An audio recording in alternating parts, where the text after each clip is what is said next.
Hindi gaya kahapon, bagyang nabawasan ang nararanasang smog sa isang barangay sa Tanawan City.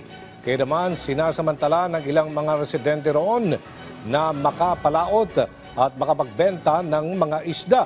Si Benji Durango sa Sentro Balita. Ngayon na lang uli nakapagtinda ng marami-raming tawili si Nanay Loleng. Sa kasagsagan kasi ng volcanic smog kahapon dito sa Tanawan City, Batangas, walang huling isda sa lawa ng Taal. Wala ngang huli kahapon. Nakapagtinda ako 2 kilo lang isda. Bakit? Wala nga rin mahuli sila eh. Ngayong araw lang din bahagyang nawalang smog dito sa Barangay Gonzales na nasa 14-kilometer radius danger zone. Bagamat umuusok pa ang bunganga ng Taal, hindi na sing lakas ito kahapon, kaya nakapagpalaot na ang mga mangingisda. Kasi nainit ang tubig. Nalubog ang isa sa ilalim. Bakit? Mainit. Kasi ang ilalim na rin, dahil nasisisid namin yan nung araw, mga 100 di pa, sa baba, malamig. Ang pag-init daw ng tubig, dulot ng pag-aalburuto ng bulkan. Sa inilabas sa panibagong bulletin ng PHIVOLCS kaninang umaga, nananatiling alert level 1 ang status ng Bulkang Taal. Nagbubuga pa rin ito ng sulfuric dioxide sa taas at 2,600 meters. Sa pagsusukat ng PHIVOLCS, nagbubuga ng 3,355 tons ng sulfuric dioxide ang Taal kada araw. Para mas maunawaan kung gaano ito karami, nasa 12 tons ang average capacity ng isang dump truck na gaya nito, ang 3,355 tons, katumbas ng 280 dump trucks. Ganyan karami ang usok na itinatapon ng Taal ngayon sa hangin.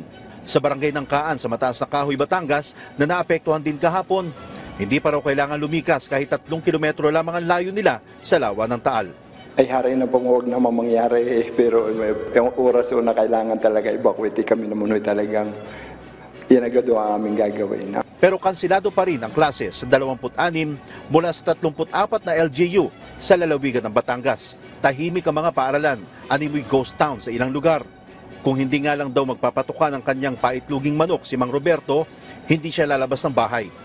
Parang nahirapan nung paghinga. Ang sulfuric dioxide ay maaaring makapagpalala ng hika, makasama sa baga, iritasyon sa mata at balat, sakit at atake sa puso. Ang website na iqair.com naglabas ng babala na unhealthy ang hangin ngayon sa Batangas. Dahil ayaw lumabas sa mga tao tulad ng tinda ni Nanay Loleng, apektado rin ang negosyo. Ang pamosong Balok-Balok Restaurant, matumal ang customer. Lagi nagka-cancel sila, natatakot kasi nga may smog, delikado. Pero may malaki mang epekto sa kabuhayan ng pag-usok ng Taal. Mas malaki naman ang respeto ng mga taga-Batangas dito para sa kanila. Encantado raw yan. Nababalot ito ng hiwaga. Hiwagang mas madalas nagbibigay sa kanila ng biyaya. Hindi ko nakita ang mukha si Rena. Ang nakita ko lang yung kabaw ng kanyang buhok sa ibabaw ng tubig.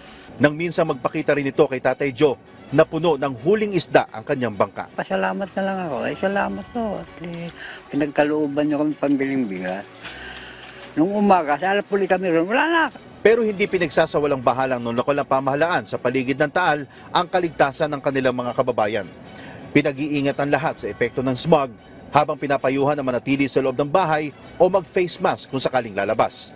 Sa tulong na rin daw siguro ng hiwaga ng Taal, wala pang nagkakasakit sa kabila ng ilang araw ng pag-aalburuto ng bulkan.